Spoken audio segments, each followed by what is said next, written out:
I'm so excited. This is going to be so much fun because I get to talk about something that I don't usually talk about, which is technology. So usually I talk about humans and psychology and what influences people. So those are actually my books. I don't write about digital transformation or tech a lot. I write about executive performance. I write about meaning at work. And most recently, I write about love, which has nothing to do at all with technology, I think. I'm not sure. Except I kind of love ChatGPT. Sometimes it convinces me that it loves me back. So there's that. Anyway, it's all very confusing now. But the reason why we're talking about technology today as an HR professional is because I've bumped into some really interesting things. I did postgraduate studies in artificial intelligence at MIT, not because I wanted to be in coding, but because I wanted to help my clients better. Clients like this. So I was recently at a, I'm going to just say generalized, it's a government office here in the UAE, and I'm not going to tell you which one it is, but the board of directors was all together, and the general director was there, and the director of engineering said, but Dr. Corrie, I thought AI was computers coming over to take over all of our jobs and eliminate all of our jobs. And I thought, oh my goodness, this is a really real fear. I thought it was like maybe a joke, so I started to laugh a little bit in my head. But then I was looking around, and half of the people at the table, these really highly educated people, were kind of nodding and smiling. And I was like, oh, wow, there's a lot of fear in that. You know? So that becomes a really human thing. If you have people like the director of engineering for a major organization fearing artificial intelligence, how successful is that transformation going to be? Right? You have an internal saboteur right there. Or conversations like this, which I've had with another chairman of the board, local owner of a family group of companies, called me into his office, and he said, Dr. Corrie, I have a problem. I said, what's that? He goes, we're doing a full ERP installation across all of the companies. We're, synthesizing things. It's a big project. And I said, okay, so what's the issue? He says, I don't trust them. I don't think they're doing what they're supposed to be doing. Can you check on it? Can you just go in and have a look? So I said, okay. So I looked at the project, the timeline, the deliverables, the budget. I even did a new NPV calculation, a delay cost calculation for the project. And I went back to him about 2 weeks later and I said, mate, everything's fine. Everything's fine. The team is great. You have great staff. They know what they're doing, and I know the vocabulary is a little foreign, but you just trust them. And the vendor is delivering on their promises. Just be okay. But sometimes that's all they need. They just need somebody who understands the vocabulary and the glossary to translate that kind of trust for them. Or conversations like this. Oil and gas company here in the UAE where it was the CFO who approached me and said, hey, we've just given a massive budget to our new CDO, and he bought something and we don't understand what it is, but it was expensive. Can you tell us what it was that he bought? So it was a piece of artificial intelligence that had absolutely no business use case at all. It was just shiny toy syndrome. The new CDO thought this would be a great way to, elevate his stature in the new organization and make a name for himself, and sure enough, there was no use case for it. I mean, there was a use case, but it wasn't business use case. There was no profitability for it. And so these are the conversations that I get sucked into because, well, let's face it, I'm not a technologist. I don't know near enough about the future like John Sanai does, and I don't know nearly as much about HR tech as my previous speakers. But what I do know about is human behavior. I'm an organizational psychologist.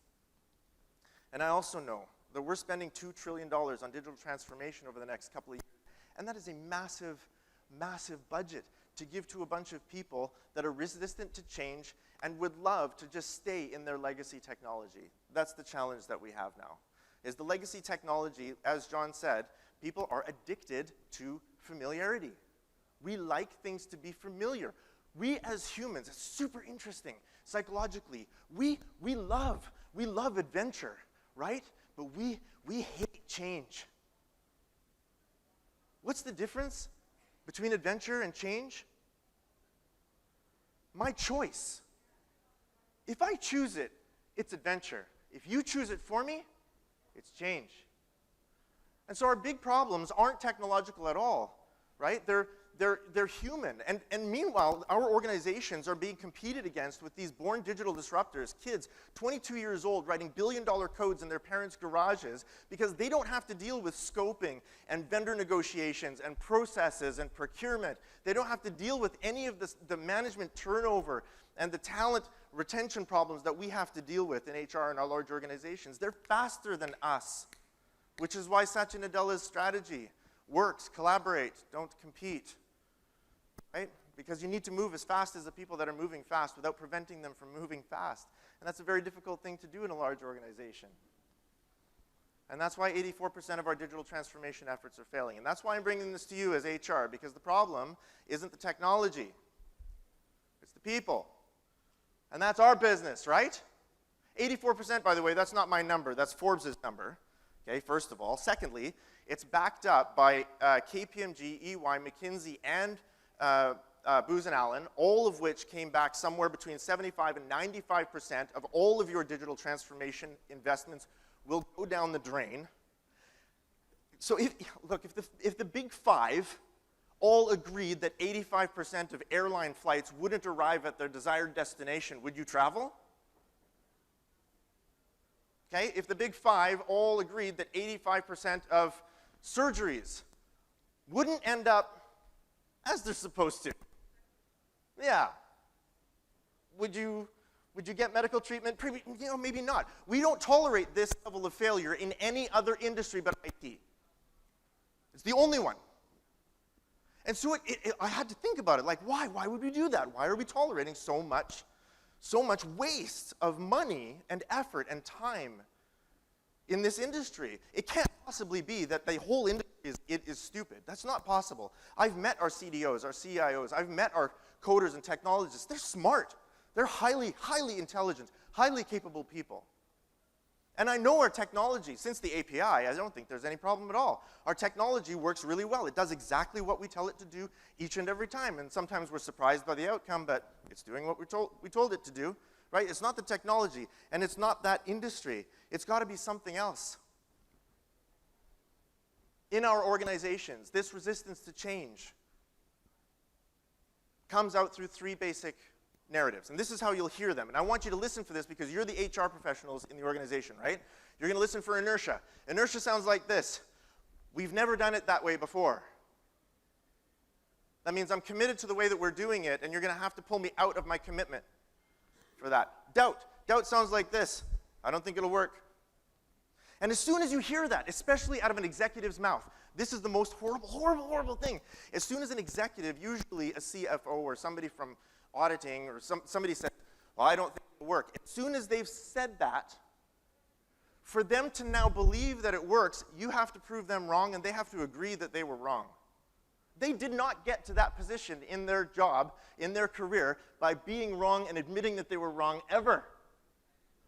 So as soon as they say, I don't think it'll work, that's it. You have an internal, executive level saboteur. 84% is a big number, and that's why. You have very powerful people working against you. And cynicism. Cynicism follows doubt. Cynicism sounds like this. Told you it wouldn't work. Because I made sure it wouldn't work. Because I said in the beginning I didn't think it would work, and I wanted to be right. So I made myself right. So I started to think about this deeply.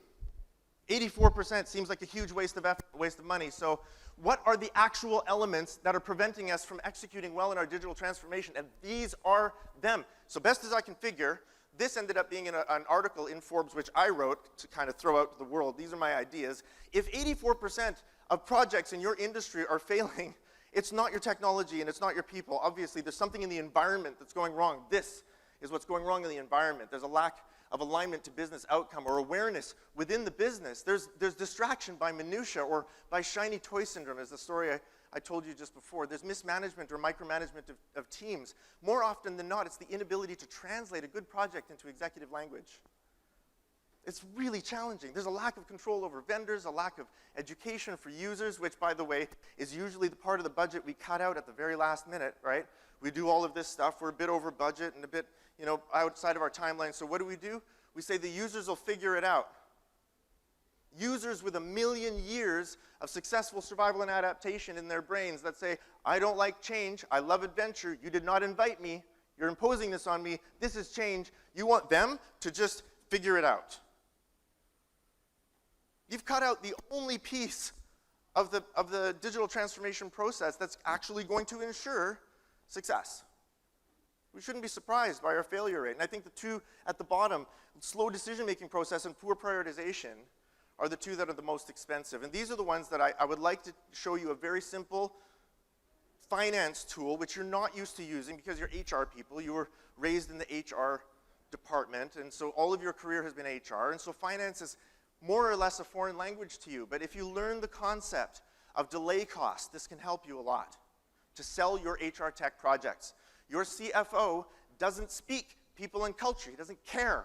She doesn't care about the values. She doesn't care about how people are engaged or not. She's just looking at the bottom line. She's looking at the net profit at the end of the year. She's looking for ROI. And this is her language. Your CFO speaks the language of delay cost. Delay cost is the amount of money that we burn by waiting till tomorrow to decide. Okay? So if this is a short cycle delay, this probably will make more sense to you if we look at a long cycle delay. If there's a ramp-up period for an investment, we say we're going to invest in HR tech for employee engagement, whatever. There's going to be an investment, so it's going to start low in financial benefits, and then eventually we're going to have financial benefits that come out of it, and then that's going to plateau as we become more efficient with that particular piece of technology. Okay? So there's that curve. Delay cost means we're not going to start the curve today. We're going to start it in 3 weeks from now because somebody needs to think about it. And that 3 weeks is unrecoverable missed income. That's the language of finance. That's the language you need to describe to finance people why your HR tech works and why they need to invest now. It's funny, actually.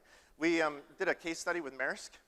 This is AI invoicing, by the way. AI-powered invoicing, just one initiative in one company. Now, it's a large company, but we figured out that what they were looking at in terms of delay cost was $76,000 US a week in delay cost.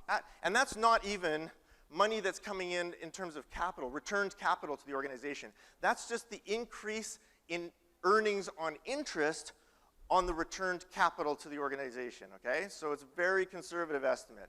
But with that $76,000 a week delay cost estimate, we were able to figure out that the whole process of implementing this AI invoicing took, well, probably about 6 weeks of actual development and 29 weeks of decision making.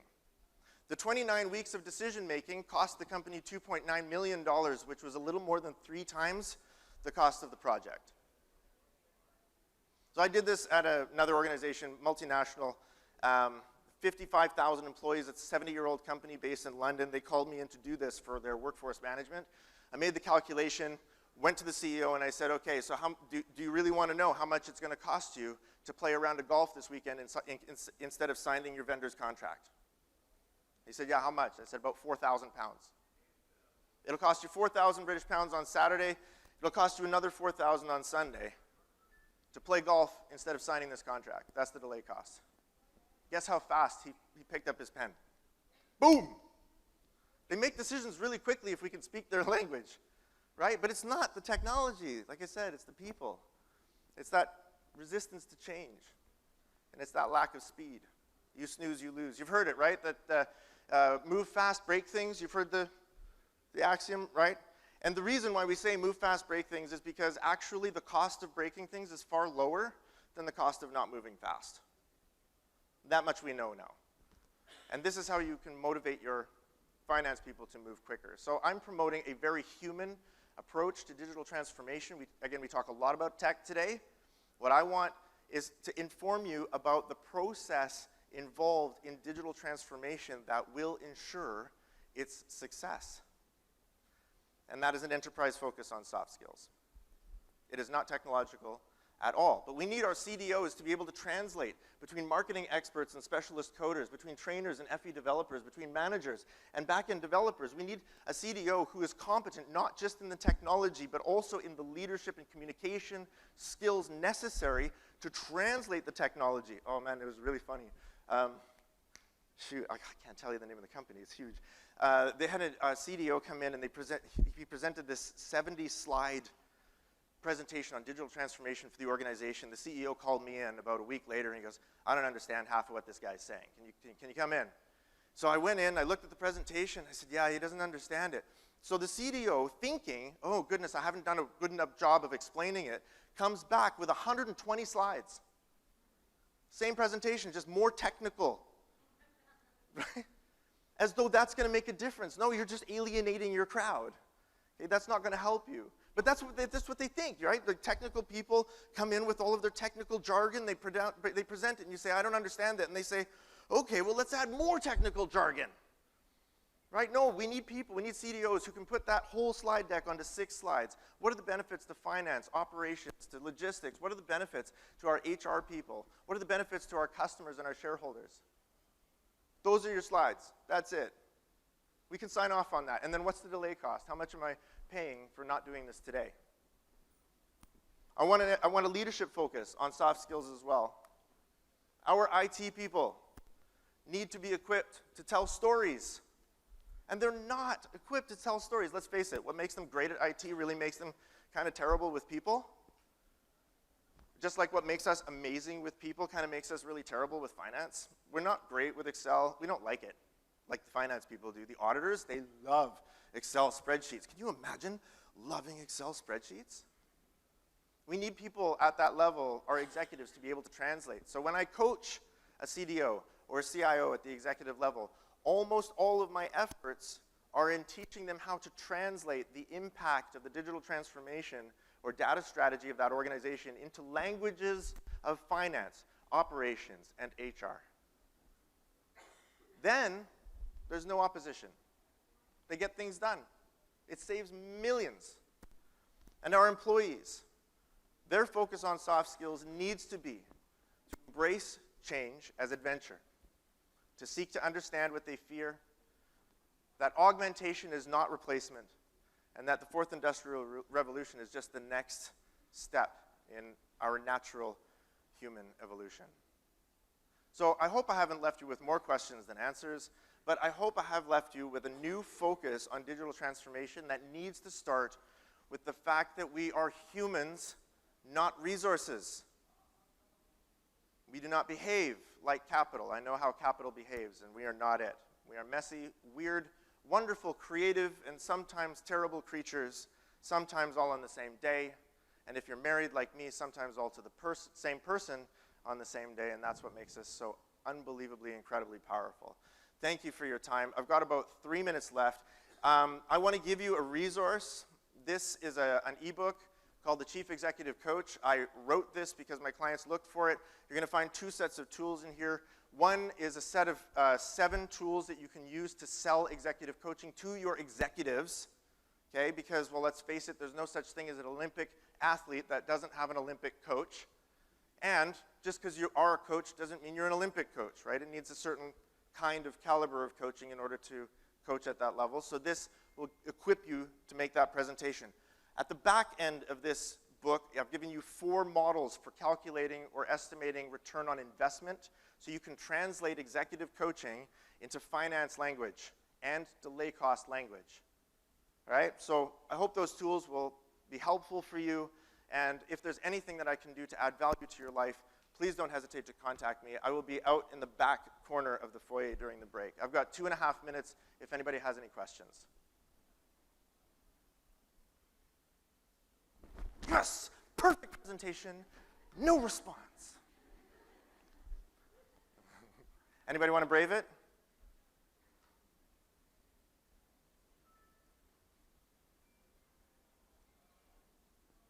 Awesome. Tied it up. Good. You get your 2 minutes and 12 seconds back. I'll be in the lobby. Have an amazing day. Thank you so much.